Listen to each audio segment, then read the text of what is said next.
Welcome to Decades of Heistery, where we cover safecrackers and bank heists from 1926 up until U.S. involvement in World War II. It is May 1926, and May sees us take a Maudlin trip down memory lane in a serious smattering of mayhem and violence. We revisit the first story that Decades of Heistery ever covered, where a robber named Mayfield had been shot in the head and leg by birdshot while fleeing a bank robbery, and we're able to fill in a ton of the missing details of that story. Plus, we see the Candy Kid once again, but he's avoided the electric chair, but possibly set up a new date with the noose in Maryland. Sadly, we add a Philadelphia police officer to the Memorial Honor Roll, as well as a young bank employee from north of the border. This list is growing much more than I expected. And we'll conclude with an attempted escape from an Arkansas prison farm. Huge story. And that huge story that has connections to a previous story we discussed where one of the people was sentenced to electrocution. That plus some curious adjacent activity detours into other stories that kind of give us an idea of what life was like in May of 1926. We'll start with a couple updates that are related to stories that we covered previously. So we'll revisit once again Richard Reese Whitmore, aka the Candy Kid. Last that we knew, Candy Kid was on trial in Buffalo, New York, with a judgment in the very near offing. The Bismarck Tribune tells us that this was the second time within a month that Whitmore's life was hanging in the balance. Not sure if the hanging in the balance was a little pun, since they also will talk about the noose. We'll see. They referred to Whitmore as, quote, the sleek 26-year-old gangster, end quote, and inform us that the jury had failed to convict Whitmore for the Bank of Buffalo murder of one of the bank messengers. However, while he may have evaded the electric chair in Buffalo, New York, he was, as we revisit him at the time, in Maryland to face a new trial for the killing of a penitentiary guard in Baltimore. And that was from the story that we referred to before of the Baltimore jailbreak. The Candy Kid continued pleading poverty despite his penchant and success with jewelry heists, from which he gets his name, Candy Kid. Eye candy, meaning the diamonds and the jewelry.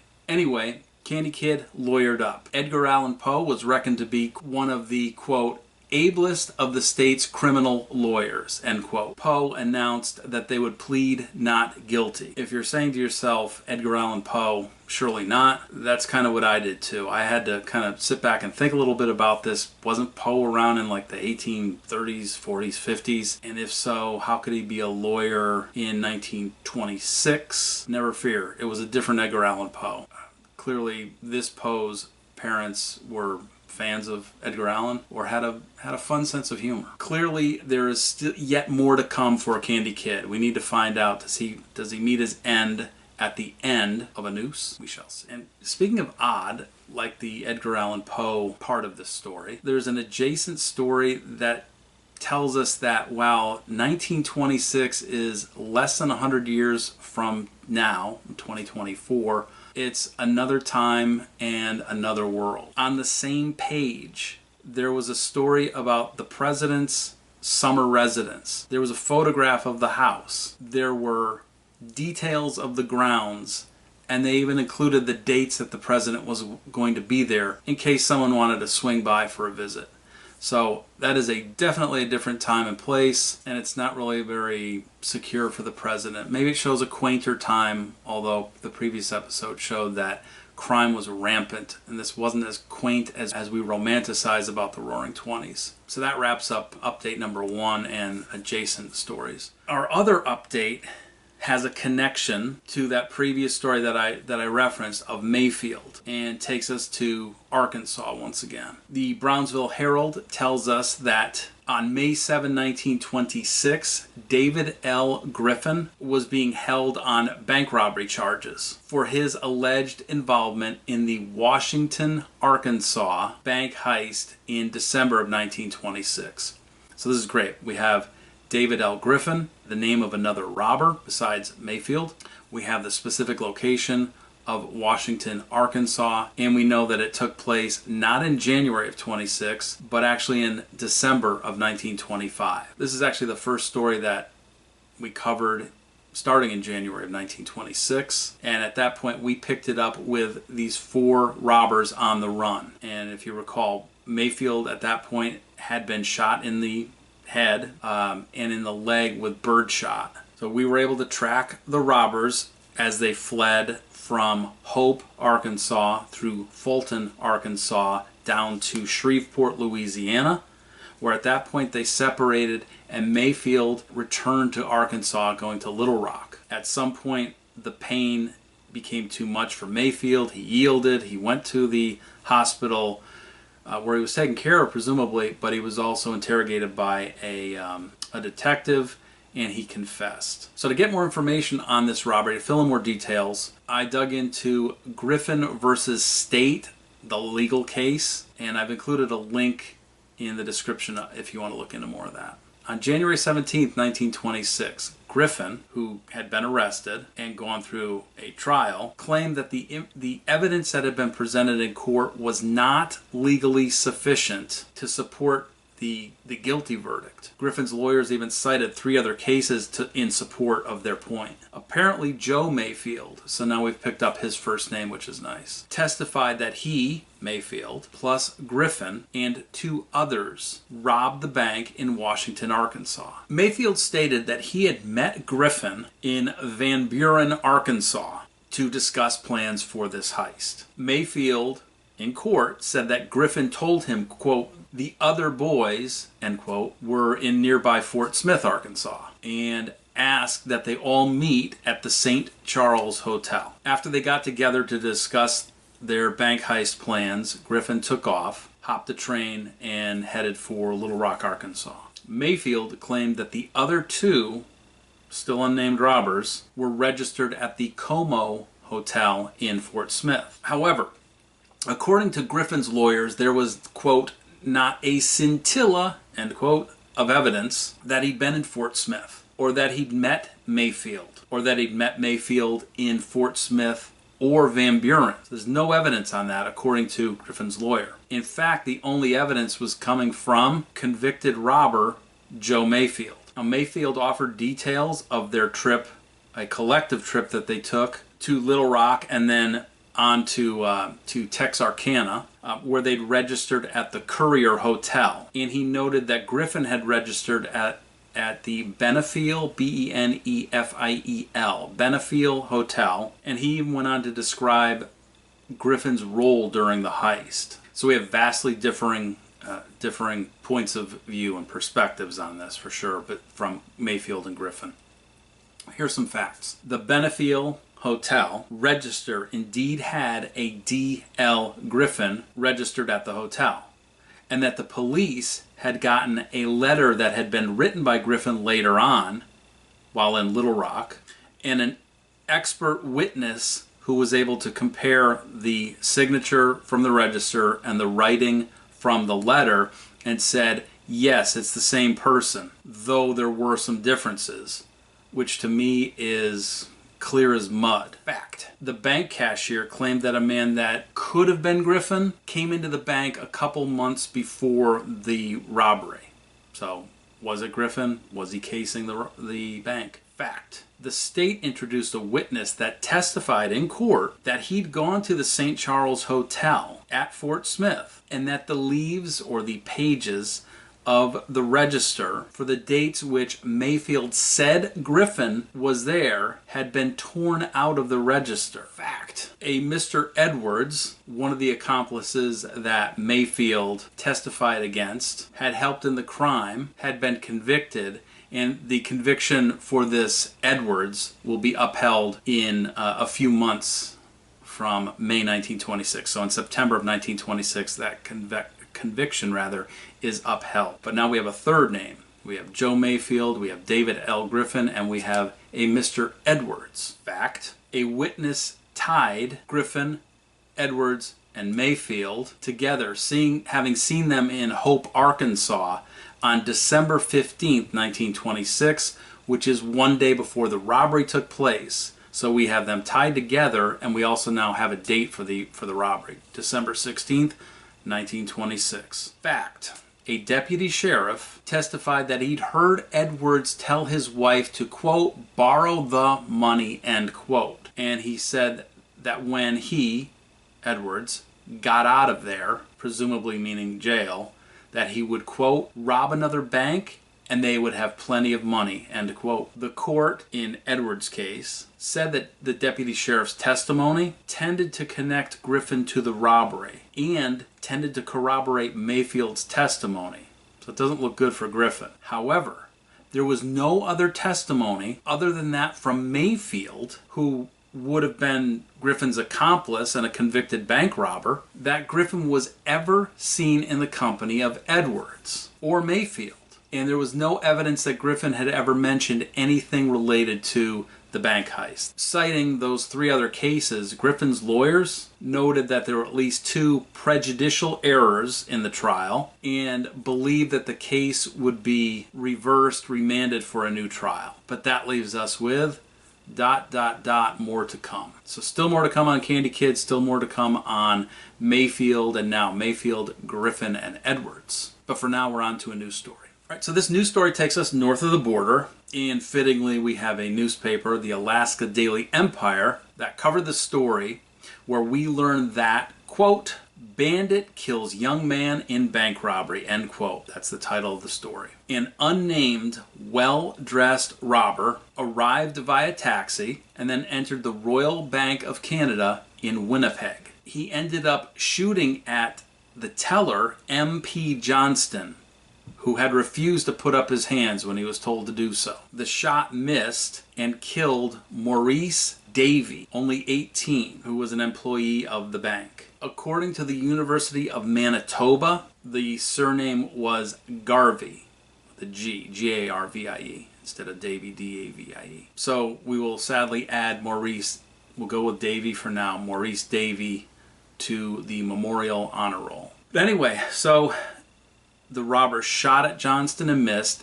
hit and killed Davey, managed to get $2,000 and escape on foot. Quickly, a gunfight erupted, resulting in George Smith, chief of the Winnipeg detectives, and a Robert Siegel, who was a local rooming house proprietor, both being hit and wounded. The robber, who was probably Wilfred Bonin, B-O-N-I-N, ended up about a half a block or so from the bank, where he barricaded himself in the house. At some point, another detective, Bert Morris, arrived. He ended up rushing into the house, where he was able to subdue the unnamed, though we suspect Bonin, bank robber, who'd been wounded in the chest and shoulder. So he'd been hit at least twice. In fact, according to the University of Manitoba, Bonin was so injured that he, quote, had to be carried to the gallows when convicted of murder, end quote. No date was given for the date of execution, though it sounds like justice was swift in this case. Incidentally, I've included links for the Winnipeg Police and Criminal History website. It is an outstanding website just in its design alone, but it's also loaded with information about police and criminal history in Winnipeg. Incredible, incredible resource. And I've also included a link for the University of Manitoba and their write-up on George Smith, who had an illustrious, successful, long law enforcement career there. Really an amazing guy in Winnipeg police history. So we'll follow up and see where that story goes, if there are more details for it. Unfortunately, we continue on with a story that has a Memorial Honor Roll edition. This time we head to Philadelphia, Pennsylvania. The New Britain Daily Herald holds no punches with its title, Sentenced to Death. And the Evening Star, which is the paper out of D.C., follows suit as well with their title, Death Penalty Given to Policeman's Slayer. So here's how the bank robbery went down. The bank robbery attempt went down. Bank messenger William O. Miller, 60 years old, and was employed by the Olney Bank and Trust Company. He had $100,000 in his car, which sat outside of a branch of the Olney Bank on Masher Street, M-A-S-C-H-E-R. And of course he had a police guard standing by. Now there's a contemporary author, Kathryn Canavan, who covers this story in her book, True Crime in Philadelphia. In her summary of it, she states that the amount was actually $80,000. So between $80,000 and $100,000. A car passed by, 5 people inside the car, and they opened fire, garnering return fire from the guard who was standing by the car. His shots disabled the attacking vehicle. The robbers parked, ran, and the details are murky on this, but they grabbed grabbed the money and dropped it. Not sure how that happened, but somehow they attempted to get the money and determined that their car had been disabled. So they commandeered the first vehicle that they could, which was a milk wagon. Now when I think milk wagon, I think of a horse-drawn cart. I'm guessing this is actually an internal combustion engine, which reminds me of a Cake song. Internal combustion power. Anyway, they got a milk wagon and escaped. And this is a legitimate pursuit, which leads me to believe it was a internal combustion engine, not a horse-drawn carriage. So the pursuit was on, and that included police officer Harry M. Cooper, plus some citizens. Lots of gunplay with the police, the citizens, and the robbers all firing at one another, during which Cooper was hit and killed. 4 of the 5 robbers were caught. The 5th one obviously escaped, and all the monies were recovered. So we'll definitely want to follow up and see if this 5th guy ever resurfaces. The other 4 will be handled. And that starts with Harry Bentley, who was charged with the killing of a police officer during a bank messenger robbery attempt. He ended up being convicted of first-degree murder, and for which he received the death penalty. Bentley claimed that not only did he not participate in the robbery, that he was not even a member of this bank robbery combine, and that he had just been in the neighborhood running errands. On May 25th, the jury retired at 5:25 p.m., very specific time, and they discussed Bentley's judgment until 10 p.m., at which point they determined they couldn't decide, was he in fact running errands, was he involved in the robbery.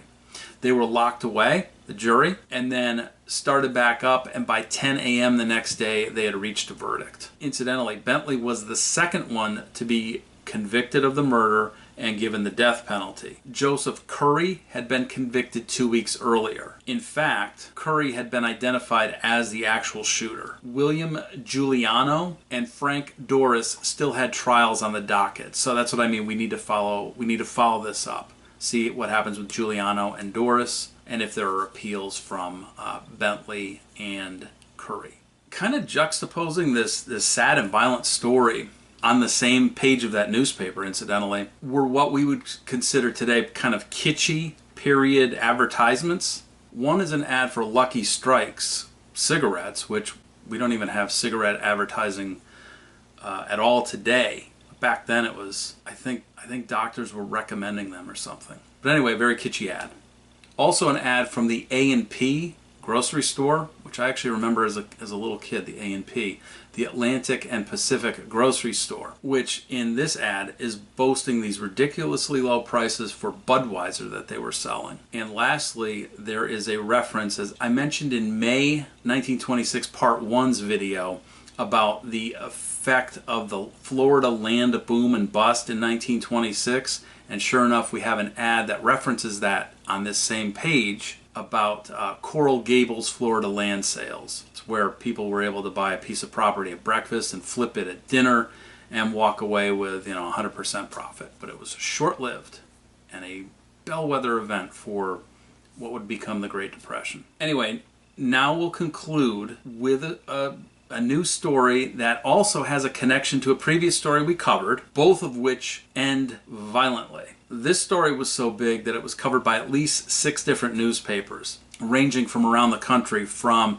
Washington, D.C. to Florida, from North Dakota to Connecticut, and from Texas to, fittingly, to Arkansas. Fittingly because that's where this story takes place. The Evening Star, which is again the D.C. paper, starts us off at the state prison farm at Tucker, Arkansas. And this is where we learn that 4 convicts had attempted an escape and been shot and killed. So who were they? Benny Casey, a life-termer who'd been convicted of murdering David W. Burns. William Bishop, also known as Jack Wade, who was local from Crawford County, Arkansas, who'd been sentenced for a 10-year term. This was at least his third prison sentence. John Birchfield, also local, he being from Benton County, Arkansas, who was sentenced to 49 years for his connection to a Sulphur Springs, Arkansas robbery attempt, as well as a connection to our next and fourth would-be escapee, Boyd Jewell. Boyd Jewell, out of Chicago, had been given a life term for the robbery at Sulphur Springs that took place early last year. During the robbery, L.M. South, president of the bank, had been killed. The name that we might recall from previous episodes was Tyrus Clark. He'd been convicted of his role in the bank robbery and the murder of L.M. South. In fact, recall that Clark was the one who'd been convicted and was to be electrocuted at the Arkansas State Penitentiary. He was electrocuted. His mother had fallen ill, presumably because of the stress of this, and she ended up dying 11 days later. So Tyrus Clark electrocuted. 11 days later, his mother passed away, presumably from grief, and the father, who was unable to even identify or recognize his son due to the stress and grief, was committed to the state insane asylum. So that connection came back to haunt us. Apparently this escape attempt was their 12th, according to the Warden D.E.E. Horton. Horton had been in Pine Bluff, Arkansas during the escape attempt, attending the funeral of Deputy Sheriff Brian Vick. He'd been killed on Sunday in an unrelated incident. So here are the details of the prison break attempt. It was 4 p.m. and the 4 convicts had been working all day in a cotton field that was about a mile from the prison barracks. It was hot. This is Arkansas. It's May. It was 95 degrees. And so the 4 complained, understandably, about heat sickness. So they were marched back to the prison stockade. One prison trustee walked alongside while another rode on horseback. As the prisoners got about halfway from the cotton field to the stockade, one of the prisoners gave a signal. The 4 made a break, and then the papers refer to them as guards. So I'm not sure if the trustees were armed. Sounds very trusting. Or there were also guards. Nevertheless, someone emptied their pistols and their automatic shotguns, killing these 4 prisoners almost instantly. The Key West Citizen newspaper offers up some gory and gruesome details. Benny Casey, believed to be the leader of the quartet, quote, has the back of his head blown off and his face badly mutilated, end quote. John Birchfield, quote, has 4 wounds in his body inflicted by a pistol bullet. William Bishop, quote, has his head badly mutilated, end quote. Boyd Jewell, quote, has his head almost severed from his body, end quote. As an aside, this just seems a little bit fishy to me, how this went down, but I don't know. Anyway, their remains were taken to an undertaker in England, Arkansas, probably pronounced England, Arkansas, would be my guess, while they awaited instructions on how to handle the remains. However, Casey, whose mother was at the time serving an 18-month sentence in a Chicago reformatory for sending dynamite through the mail to her son, was to be buried in Texarkana, Texas. Incidentally, their deaths made the total from shootings 7 in the last 54 hours in the area. Since this is the Key West Citizen, here's a little sidebar on Florida-related adjacent activities. There was a small story that was titled, quote, "Suspects in Holdup Are Taken In." It was a story by the Associated Press that stated that it was on May 25th in Tampa, William Wild Bill Henderson and Tom Costello were in custody. They'd been picked up in Pensacola, turned over to local authorities in Hillsborough County, where Tampa is, for the killing of a cafe proprietor. William Wild Bill Henderson is somewhat legendary in Florida crime in the 1920s.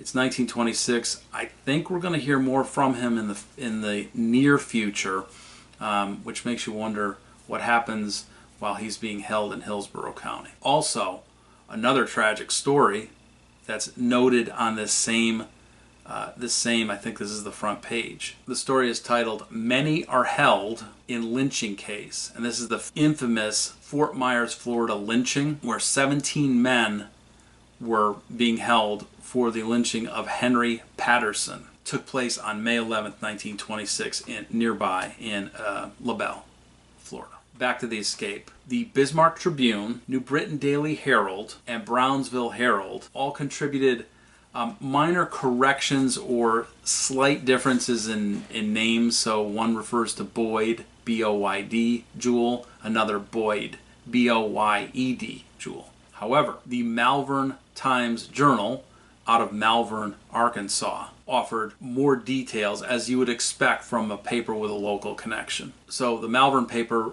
referred to the 4 prisoners as, quote, notorious, end quote, stated that Casey's death brought to an end a, quote, career spectacular in Arkansas criminal annals, end quote. They noted that he'd been incarcerated previously in Minnesota, Texas, Tennessee, and Kansas. They provided details on his aliases, the killing of David W. Burns, his subsequent escape, his numerous attempted jailbreaks, and the Casey legend reached its crescendo with his attempted jailbreak using Mom's care package, dynamite. More details provided by the Malvern Times-Journal regarding Tyrus Clark, John Birchfield, and Boyd Jewell. It appeared that the trio had been convicted in Benton County, Arkansas for the robbery. Clark, during the trial, throughout the entire trial, maintained that it was actually Jewell who'd killed L.M. South, also referred to as L.M. Stout, the president of the bank. And Clark stated that Birchfield had actually framed him. I may do some genealogy research on Tyrus Clark.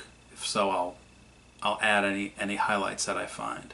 Birchfield, incidentally, had been convicted in 1920 in a bank robbery of a different bank in Benton County. He was sentenced to and ended up escaping from Tucker Prison Farm. So he actually robbed a bank, was arrested, sentenced and sent to Tucker Prison Farm, escaped, robbed a bank in Benton County, arrested, sentenced to Tucker Prison Farm, attempted to escape 11 times, and the 12th time was the unfortunate charm. This story is huge, with lots and lots of connections and rabbit holes to follow. So I've included links, if you're interested, about the prison farm.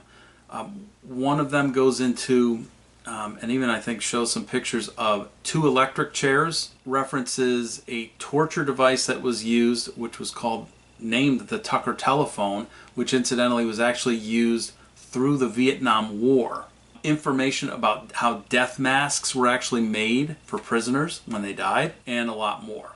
As well as links that showed the odd grudge between Warden D. Horton and prisoner Tom Slaughter. In kind of fitting, maybe Arkansas terms, Horton had taken a scunner to Tom Slaughter, meaning he did not like him, but it went beyond did not like. I think it was resented. Anyway, links to follow that if you're interested. But that puts a violent and really deadly May 1926 to rest. We'll certainly look forward to more details on the Candy Kid and his potential hanging. On Griffin's appeal, we'll add Maurice Davey and Officer Harry M. Cooper to the Memorial Honor Roll, and we'll follow up on missing details from all the different cases, including the Tucker Prison Farm, and any other stories that we've already covered where information comes to light. Onward to June 1926. For now, I want to thank you for spending your time with Decades of History.